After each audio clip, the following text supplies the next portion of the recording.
نضيء بنورنا الدنيا وننشر في الفضاء أملا ونعلي عزم همتنا فمن طلب العلا وصل. بسم الله الرحمن الرحیم.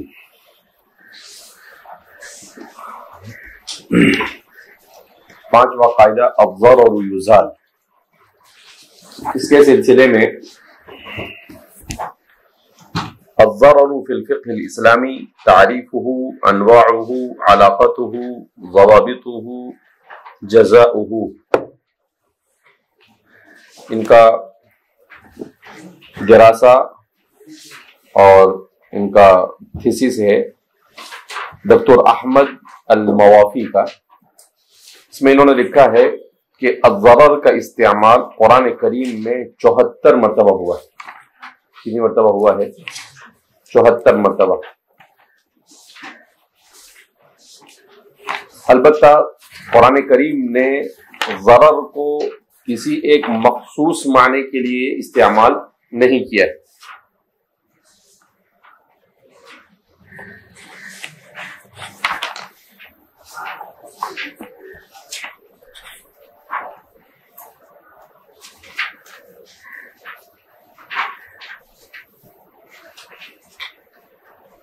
اس قاعدے کے سلسلے میں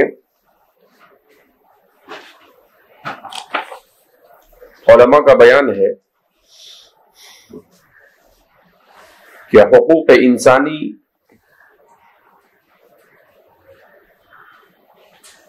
کے بارے میں اسلام کا کیا موقف ہے. یہ قاعدہ سب سے زیادہ اہمیت کا حامل ہے.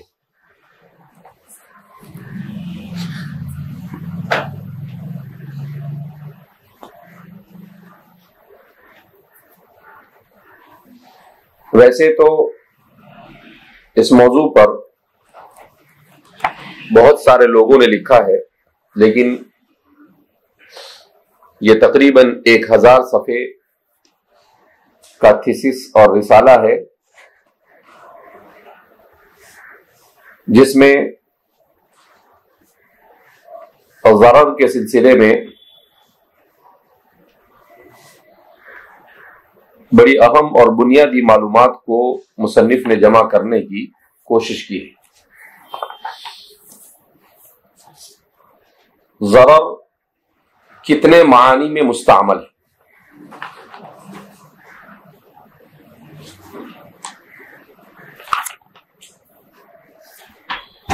تو فرماتے ہیں مختلف اہل لغت نے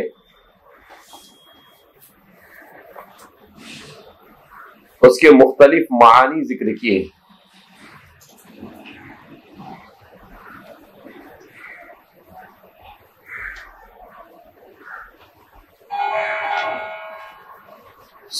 صاحب تہذیب اللغہ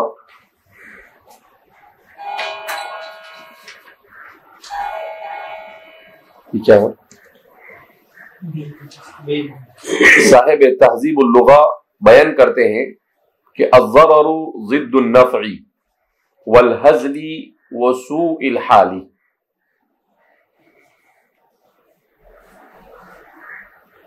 کہ ضرر یہ نفع کی ضد ہے،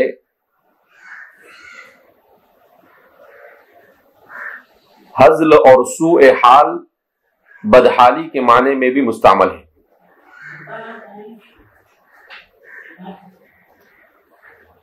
اسی طرح ضرر کا استعمال نقصان کے معنی میں بھی ہوتا ہے.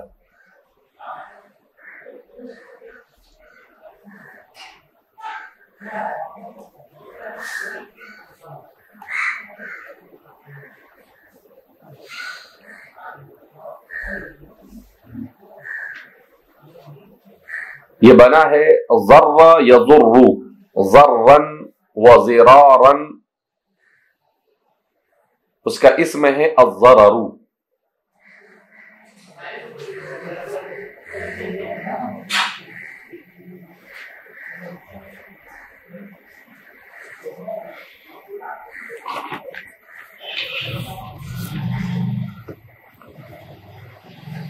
ضرر کا استعمال الضیق و تنگی کے معنی میں بھی ہوتا ہے،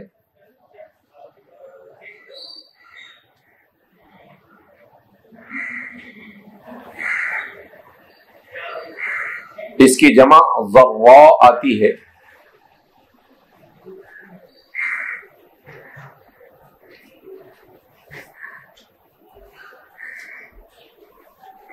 جس کا استعمال قحط سالی کے لیے بھی ہوتا ہے.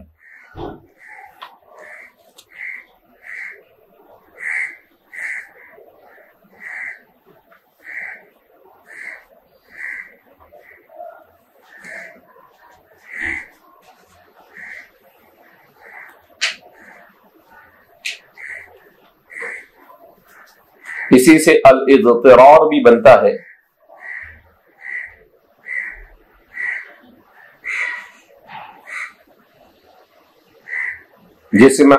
جس کے معنی ہے کسی چیز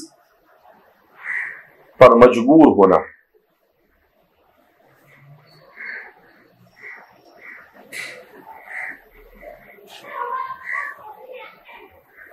عربی میں کہتے ہیں رجل ضریر، اس شخص کو جس کو کم دکھائی دیتا ہو.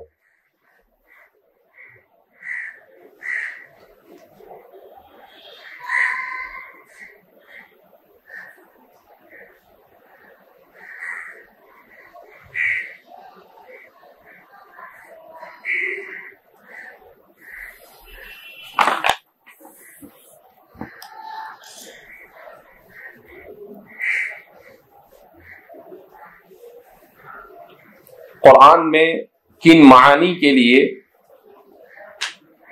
ضرر کا استعمال ہوا ہے؟ نمبر 1 البلاء والشدہ، آزمائش اور مصیبت کے معنی میں.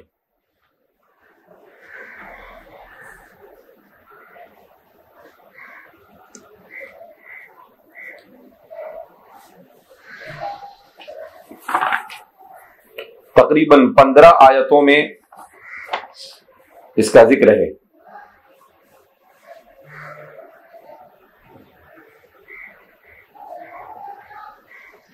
وَإِذَا مَسَّ الْإِنسَانَ الضُّرُّ، سورہ یونس میں، سورہ ہود میں، سورہ نحل، سورہ اسراء، سورہ مؤمنون وغیرہ میں. اسی طرح قرآن کریم میں اس کا استعمال ہوا ہے بھوک اور جوع کے معنی میں.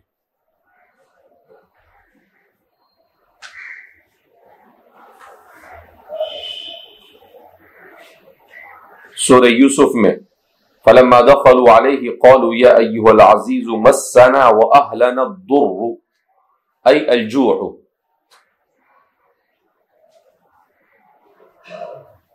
تیسرا اس کا استعمال ہوا ہے قدر و منزلت میں کمی کے معنی میں.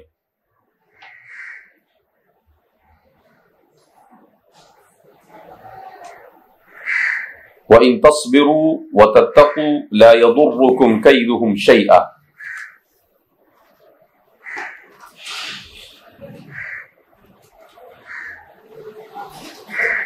تقریباً 9 آیتوں میں اس کا استعمال ہے اسی معنی کے لیے.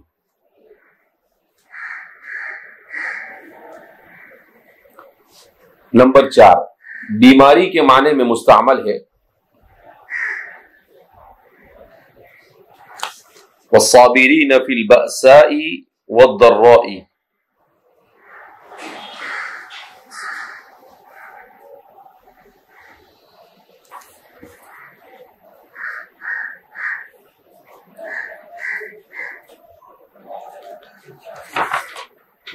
تقریباً 7 آیات میں اس معنی میں مستعمل ہے.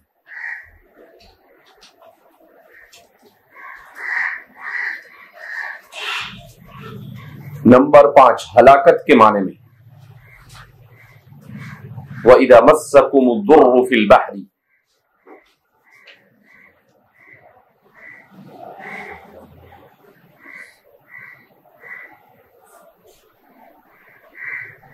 سورہ اسراء میں.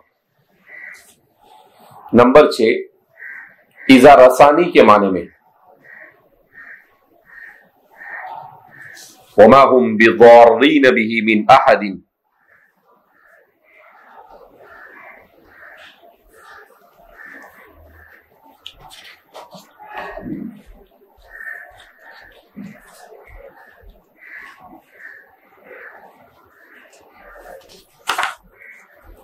تقریباً 17 آیات میں اسی معنی میں مستعمل ہے.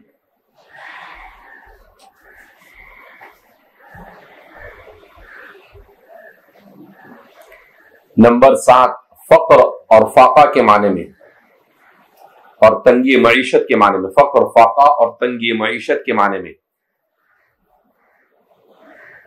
2 آیتوں میں. الذین ينفقون فی السراء والضراء.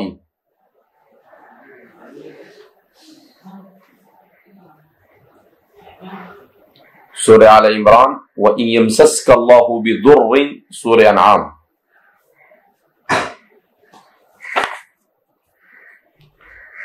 آٹھواں اور آخری معنی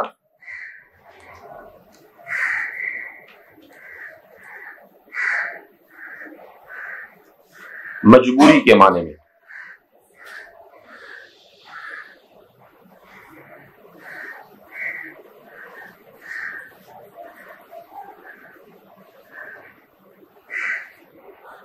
فَمَنِ اضْطُرَّ غَيْرَ بَاغٍ.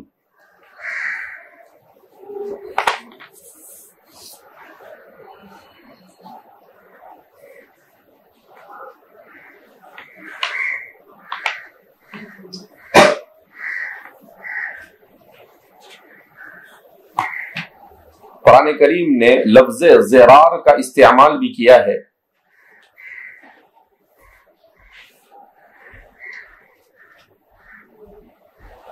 وَلَا تُمْسِكُوهُنَّ ضِرَارًا لِتَعْتَدُوا.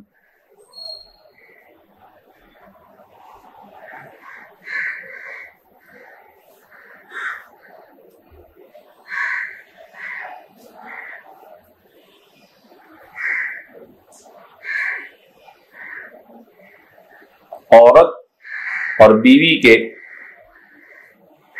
حق تلفی کے معنی میں.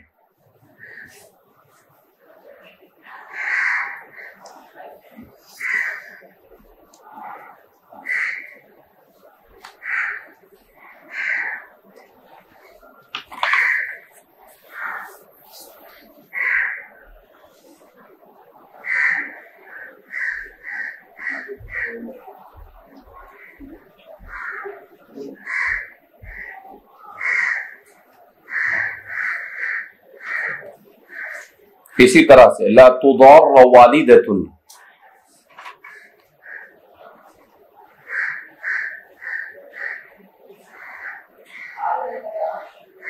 یہاں پر بھی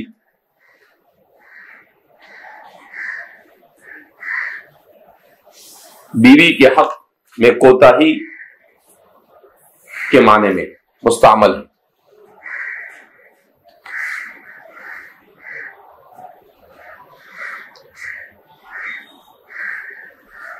اسی طرح سے ولا یضار کاتب ولا شہید.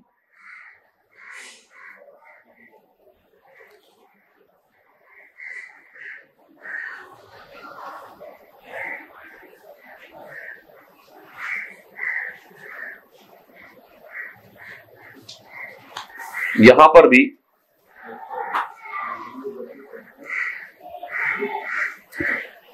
حقوق مالیہ میں جبر سے روکنے کے لیے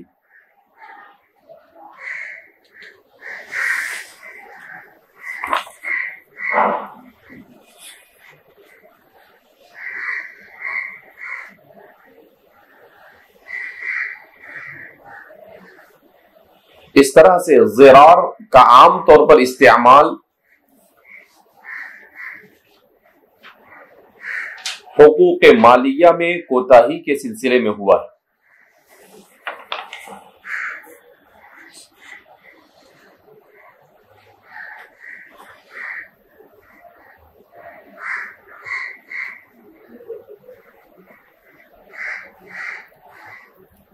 والذین اتخذوا مسجدا ضرارا.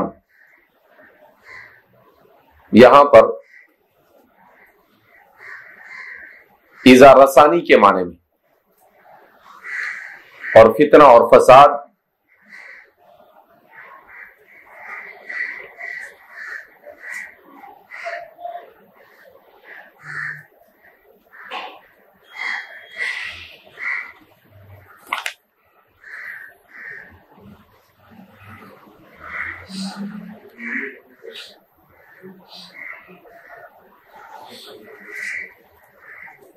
اسی طرح احادیث مبارکہ میں بھی متعدد احادیث میں اس کا ذکر ملتا ہے.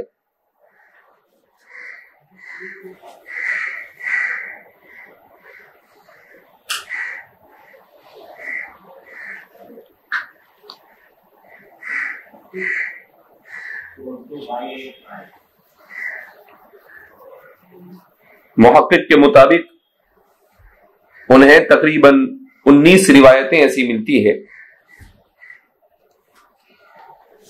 جس میں ضرر اور ضرار کا استعمال ہے.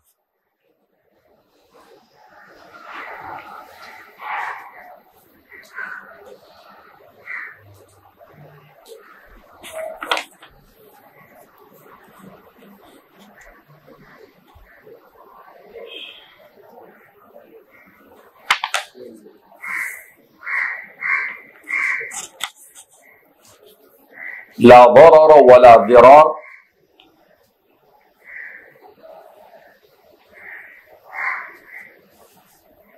اس حدیث کو حضرت عبادہ بن صامت، حضرت عبداللہ بن عباس، حضرت ابو سعید خدری، حضرت ابو ہریرہ، حضرت جابر بن عبداللہ، حضرت عائشہ صدیقہ، حضرت ثعلبہ ابن ابی مالک القرظی اور حضرت ابو لبابہ نے روایت کیا ہے، جیسا کہ صاحب نصب الرایہ نے زیلعی میں اس کی تفصیلات اور ان احادیث کو اسانید کے ساتھ ذکر کیا ہے.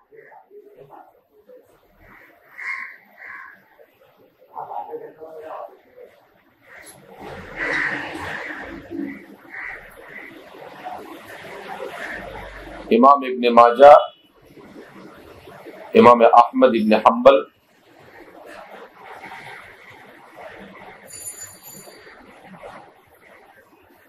ابو نعیم ابن عساکیر،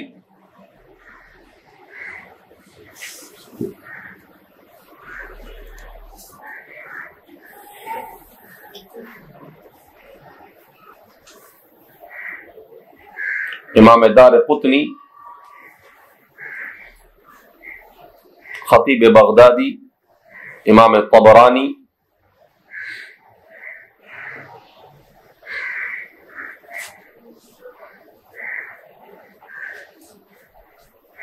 حاکم نے مستدرک میں، امام بیہقی،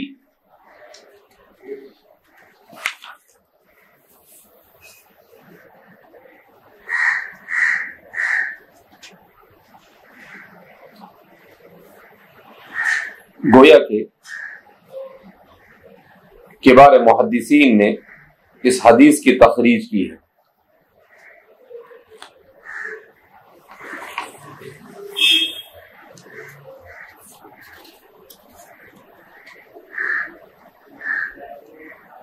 اگرچہ الفاظ میں کہیں کہیں تھوڑا سا رد و بدل پایا جاتا ہے.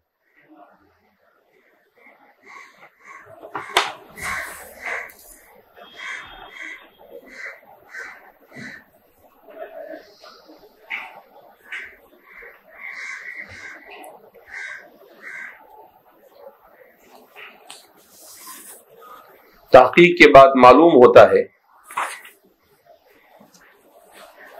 کہ حدیث میں ضرار، لا ضرر ولا ضرار کا لفظ حقوق العباد میں کوتاہی کے معنی میں،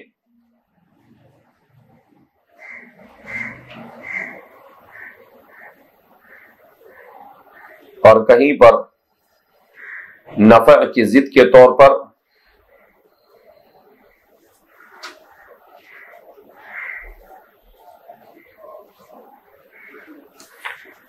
اور کہیں پر مطلق اذا رسانی کے معنی میں مستعمل ہے.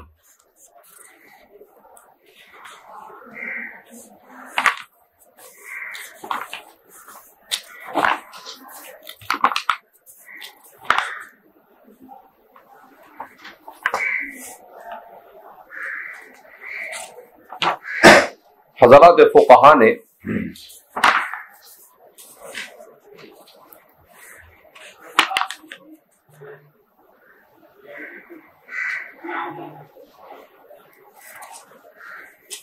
اس لفظ کو مختلف ابواب میں ذکر کیا ہے.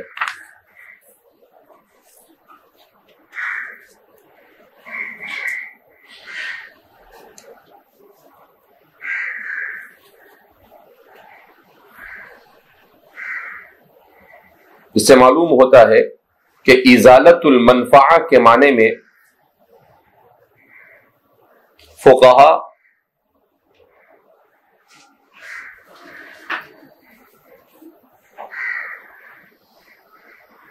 اس کا استعمال کرتے ہیں.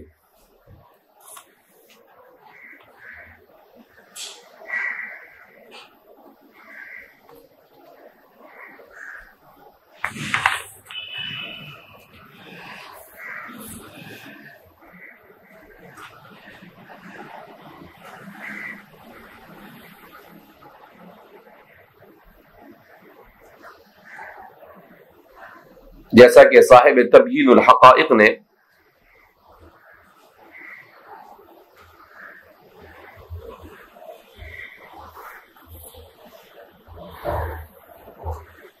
باب ما يحدثه الرجل في الطريق ان كان الاحداث يضر باهل الطريق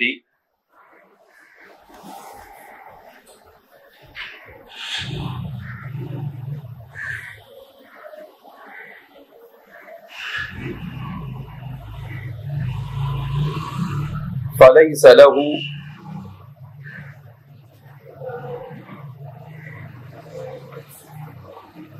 ان يحدث ذلك.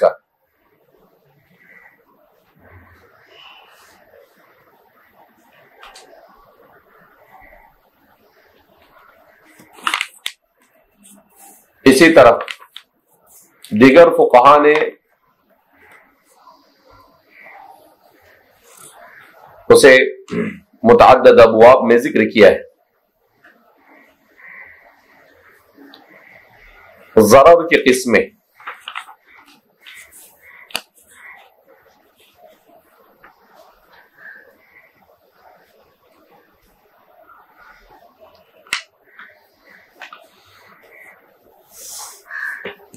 ضرر چونکہ شریعت مطہرہ کے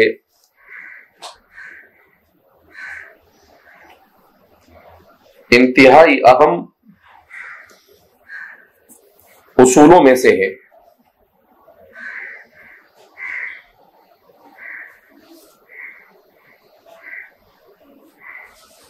یہاں تک کہ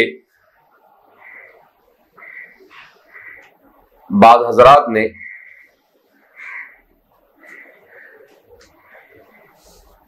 پوری شریعت کا مدار اسی پر قرار دیا ہے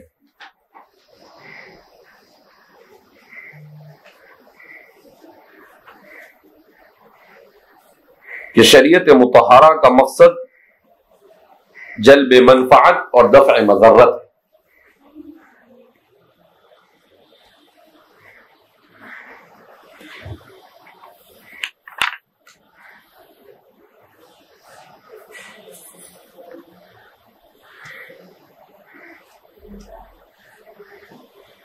اسی لیے امام شاطبی فرماتے ہیں فَالْأَصْلُ عِصْمَةُ الْإِنسَانِ عَنِ الْإِضْرَارِ بِهِ وَإِيلَامِهِ، کہ شریعت میں اصل یہی ہے کہ کسی بھی انسان کو نقصان اور تکلیف نہ پہنچائی جائے.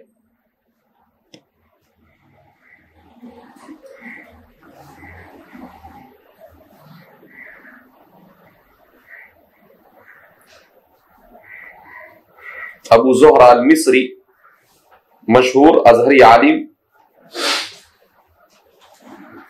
انہوں نے اپنی کتاب المجتمع الاسلامی میں بڑی قیمتی بات لکھی ہے. فالاحکام الشرعیۃ کلھا قامت لتحقیق مصالح العباد وکل حق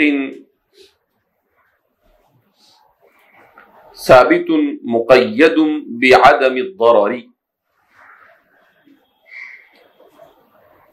کہ احکام شرعیہ تمام کے تمام مصالح عباد کا تحقق کرتے ہیں، اور شریعت نے جو بھی حق دیا ہے اسے عدم ضرر یعنی کسی کو نقصان نہ پہنچانے کے ساتھ ہی مقید رکھا ہے۔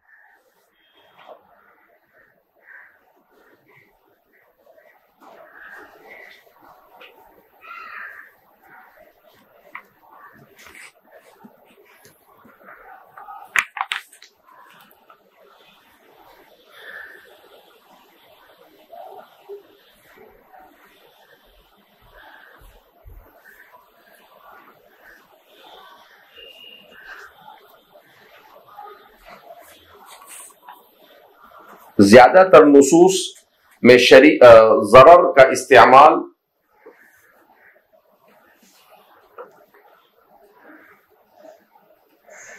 حقوق زوجیہ اور خاندانی علاقات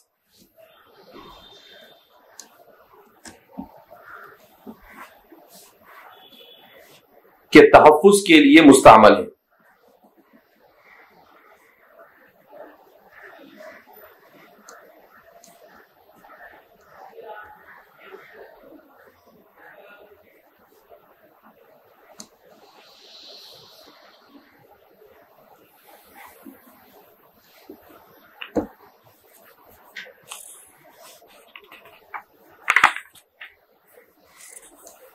اسی لیے شریعت مطہرہ نے جگہ جگہ پر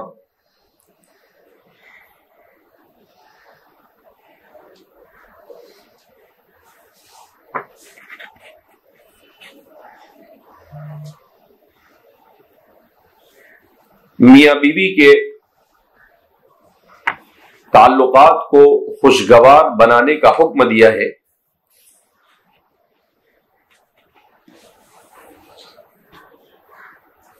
اور دونوں ہی کو ایک دوسرے کو ضرر پہنچانے سے روکنے کی پرزور تلقین کی ہے۔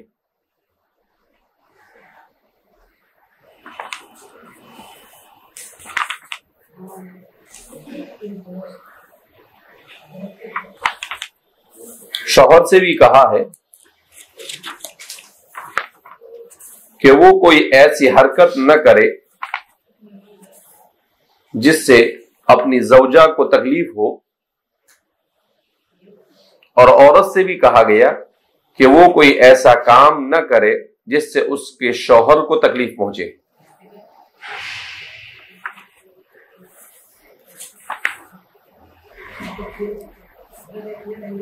اس لیے کہ حقوق اللہ، حقوق الوالدین کے بعد سب سے زیادہ اہمیت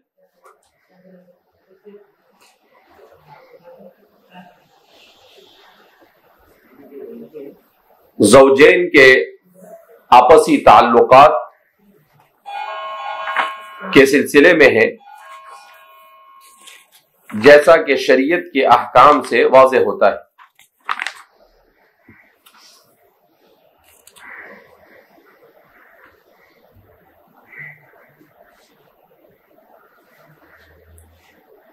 دوسرے نمبر پر شریعت نے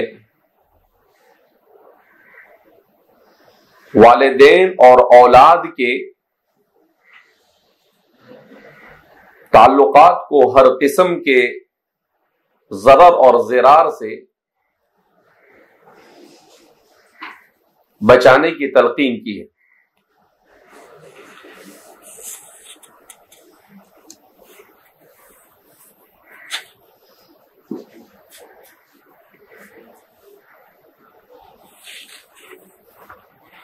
مثلا والد پر اپنی اولاد کا نفقہ ولادت سے بلوغ تک لازم کیا ہے۔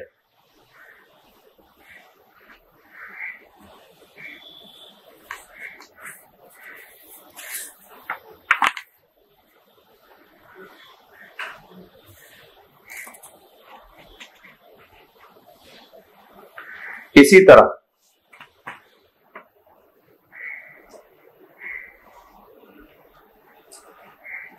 اولاد کی تربیت کو اہم ترین فریضہ قرار دیا گیا،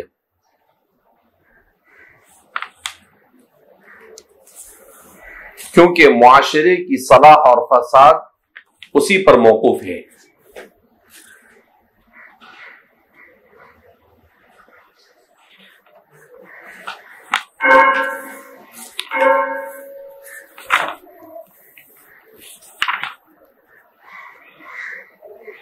اسی طرح باپ پر فرض ہے کہ اپنی اولاد کے ساتھ انصاف اور عدل سے کام لے اور یکساں حقوق دینے کی کوشش کرے۔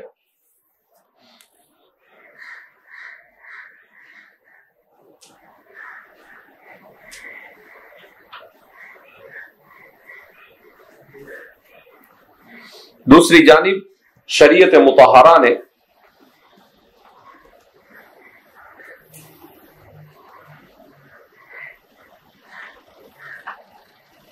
اپنے ان والدین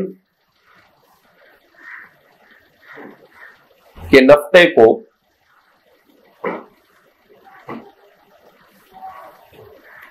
اولاد پر فرض قرار دیا ہے جو یا تو تنگ دستی کا شکار ہو یا ضعف کا۔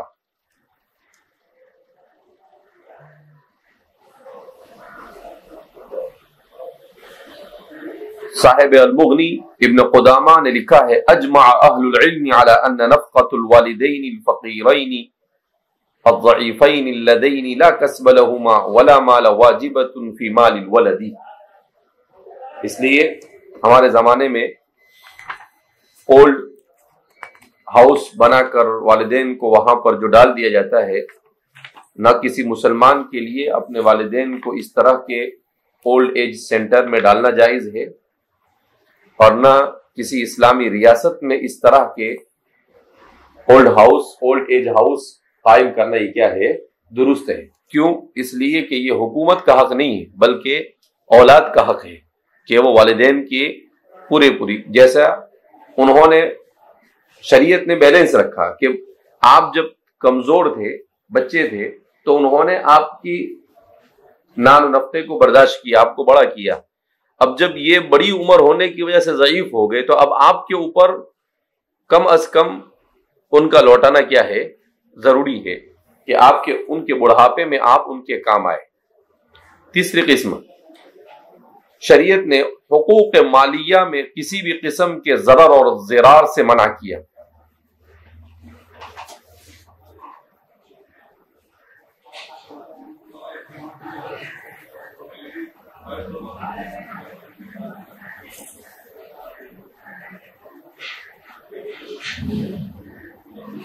قرآن کریم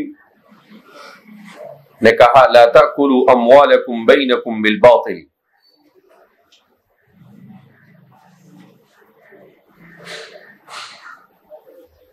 اس کی تفسیر کرتے ہوئے امام قرطبی فرماتے ہیں لا یأکل بعضکم مال بعض بغیر حق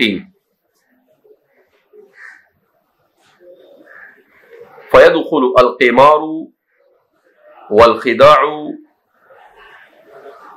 والغصب وجهد الحقوق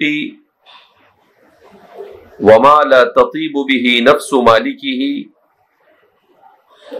أو حرمته الشريعة وإن طابت به نفس مالكه۔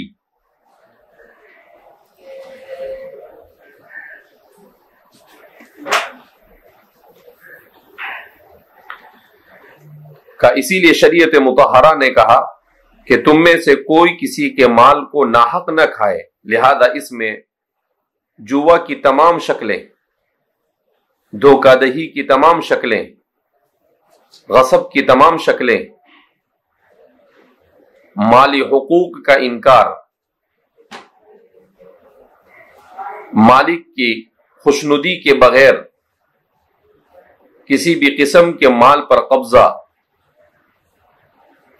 شریعت نے جن امور کو حرام قرار دیا ہے، سود وغیرہ، اس کی حرمت اگرچہ آپس میں رضامندی ہی مالکوں کی کیوں نہ ہو، یہ سب کے سب ناجائز اور حرام ہے، اور یہ موقوف ہے لا ضرر ولا ضرار فی الاسلام پر۔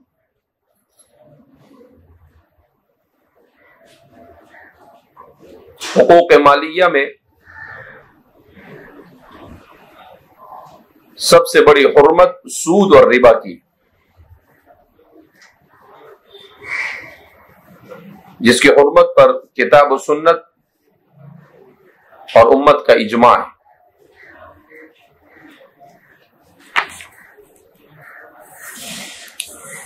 لہذا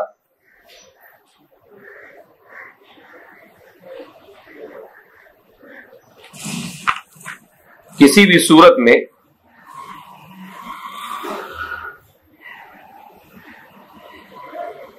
اس کے نام کو تبدیل کر کر اسے جائز قرار نہیں دیا جا سکتا، جیسے سر سید وغیرہ نے کیا ہے کہ اس کو کمرشل انٹرسٹ یوزری کا نام دیا اور کہا کہ شریعت نے مہاجنی سود کو حرام قرار دیا ہے، تجارتی سود کو شریعت نے حرام قرار دیا۔ اس طرح کی یہ سب تعویلات، اس کی کوئی حقیقت نہیں۔ اسی لیے ہمارے فقہا نے احادیث میں وارد ربا الفضل کے سلسلے میں علتوں کو تلاش کیا، اور انہی علتوں کی روشنی میں ہر فقیہ نے اجتہاد کر کر سود کی حرمت کو پورے طور پر ثابت کیا ہے۔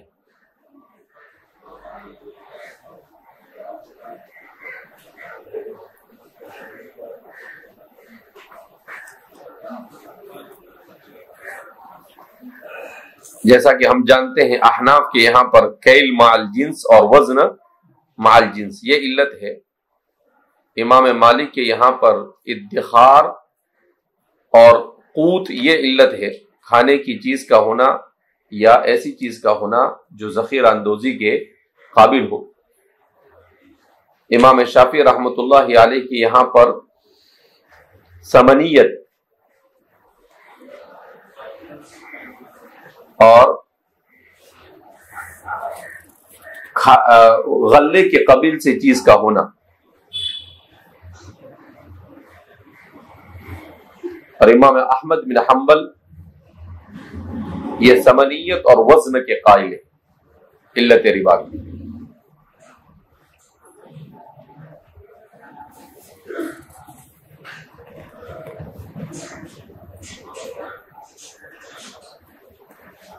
سعید ابن المسیب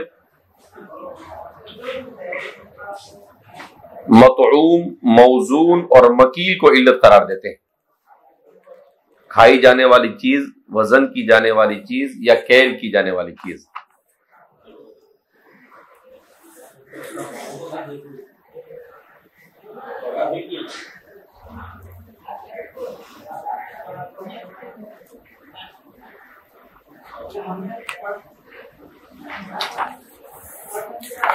بہرحال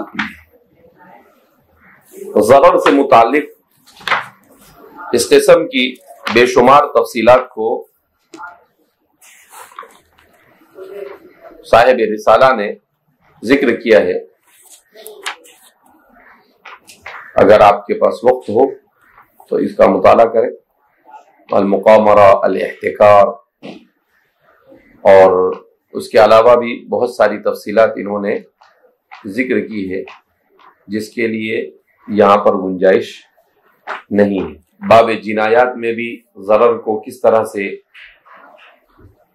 استعمال کیا گیا ہے اس کو بھی بیان کیا ہے۔ تو ہمارے مصنف نے بھی یہاں پر اس قاعدے کو 5ویں نمبر پر ذکر کیا، اور جس روایت سے یہ ثابت ہے لا ضرر ولا ضرار، اس روایت کو ذکر کیا، اس کی تخریج کی، اور اس کا کیا معنی فقہا کی اصطلاح میں استعمال ہوا ہے اسے بیان کیا، اور ساتھ ہی ساتھ ہمارے فقہا نے اپنی کتابوں میں خاص طور پر کن مقامات اور کن ابواب میں اس کا ذکر کیا ہے اس کو بیان کیا. وَذَكَرَهُ أَصْحَابُنَا فِي كِتَابِ الْغَصَبِ وَالشُّفْعَةِ وَغَيْرِهِمَا. وَيُبْتَنَى عَلَى هَذِهِ الْقَاعِدَةِ كَثِيرٌ مِّنْ أَبْوَابِ الْفِقْهِ کہ اس قاعدے پر فقہ کے بہت ساری تفریعات متفرع ہوتی ہے. اسی میں سے الرد بالعیب، عیب کی وجہ سے کسی چیز کو واپس کرنا جس کو خیار عیب کہتے ہیں. وَمِنْ ذَلِكَ جَمِيعُ أَنْوَاعِ الْخِيَارَاتِ، صرف یہی نہیں بلکہ خیار کی جتنی بھی قسمیں ہیں وہ سب کے سب اس میں شامل ہے، چاہے وہ خیار رؤیت ہو چاہے وہ خیار عیب ہو، سب کے سب اس میں شامل ہیں. والحجری، اور حجر کی بھی بسائر انواعہ، اس کی بھی ساری کی ساری قسمیں اس میں کیا ہے داخل ہے. علی المفتى به، مفتى به قول کے مطابق. والشفعہ، اور شفعہ کے حقوق کا مدار بھی اسی پر ہے، اس لیے کہ پڑوسی کا اچھا ہونا یہ ضروری ہے، اور اسی مناسبت سے خلاف قیاس استحسان کے بلبوتے پر ضرر اور ضرار سے بچانے کے لیے حق شفعے کو شریعت نے ثابت کیا ہے.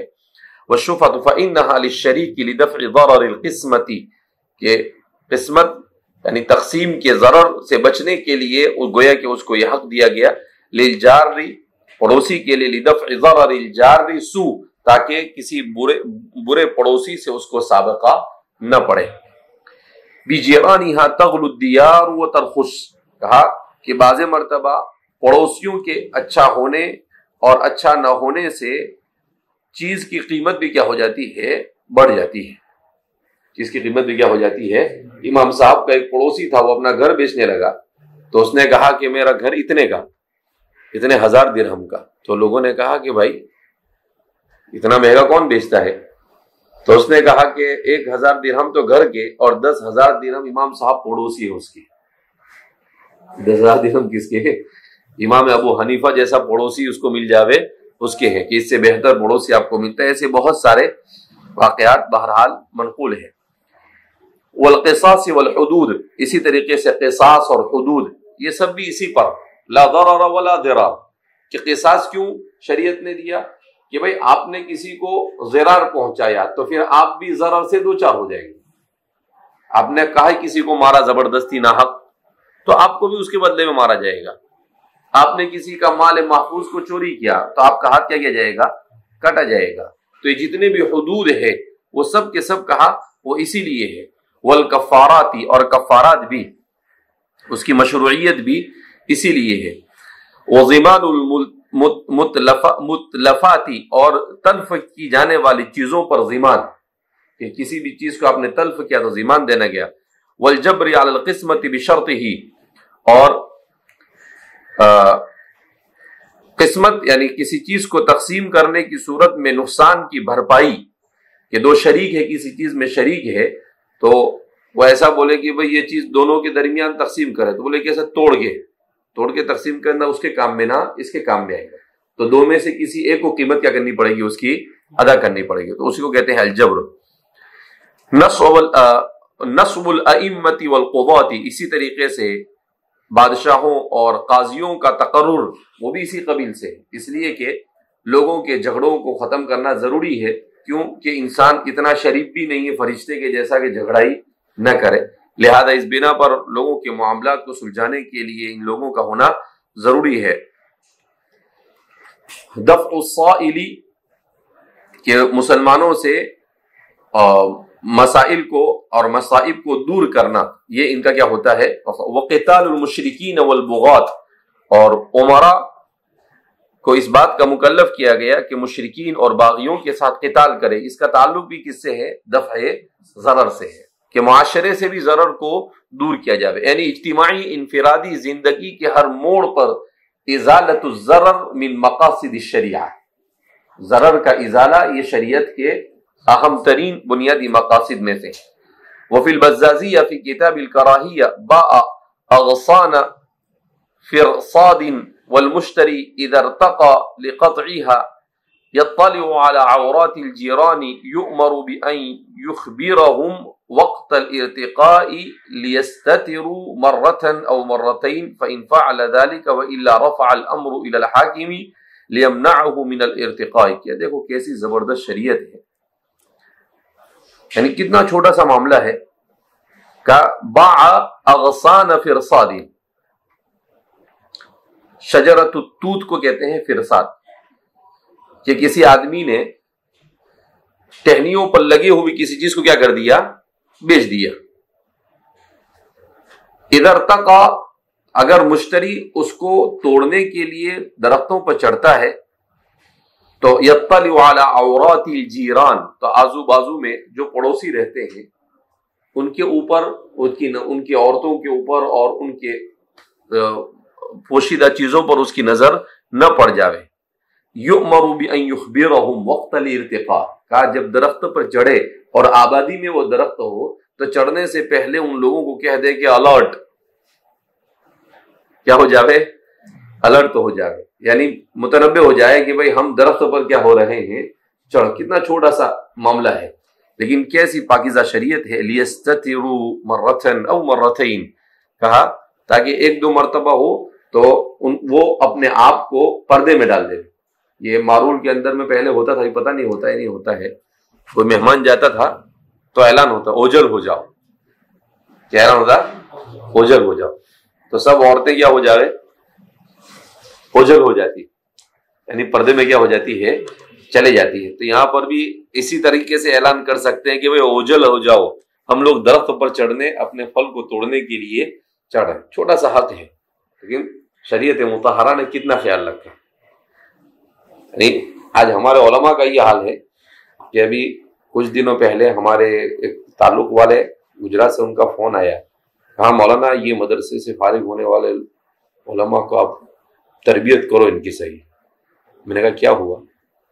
کہا ہمارے یہاں پر اتنے واقعات پیش آئے کہ کوئی عالم اگر کسی محلے میں رہنے کے لیے جاتا ہے تو وہاں پر کوئی کرائے سے گھر دینے کے لیے تیار ہے. میں نے کہا کیوں؟ کہا اس لیے کہ ایسے واقعات پیش آئے کیا کہ وہ موبائل لے کر اوپر چڑھ جاتے ہیں گھر کے اوپر اور عورتوں کو جھانکتے رہتے ہیں. اس کو جھانکتے رہتے ہیں، کتنی غلط چیز ہے. تو میں نے کہا ٹھیک ہے، ہم ان بچوں کو جو فارغ ہونے والے ان کو سمجھائیں گے کہ بھئی معاشرے میں کس طریقے سے رہا جائے. میں نے اس سے پہلے بھی آپ کو باقاعدہ فنیشنگ اسکول چلتے ہیں جس میں 10-10 20-20 لاکھ روپے فیس ہوتی ہے، جس میں شادی سے پہلے 2 مہینے وہ سکھاتے ہیں کہ شادی کے بعد کی زندگی کیسے گزار. کتنے پیسے لیتے ہیں؟ 10-10 20-20 لاکھ روپے. عیسائی لوگ اسکولیں چلاتے ہیں. ہمارے پاس ساری چیزیں ہیں. موبائل آیا ہے تو اس موبائل کی وجہ سے کیا ہے، بڑی مصیبتیں لے کر آئے. میں اس دن سنا تو جب سے میرا دماغ کام کرنا کیا کر دیا چھوڑ دیا کہ اللہ اگر ہمارے علماء کا یہ حال ہے تو لوگوں کا کیا حال، جبکہ ہم پڑھتے رہتے ہیں بابا قل للمؤمنین یغضوا من ابصارہم. تو اس لیے بڑا نازک زمانہ ہے، آدمی اپنے نفس پر کنٹرول نہیں کرے تو کیسی کیسی فتنوں میں کیا ہو جاتا ہے، مبتلا ہو جاتا ہے.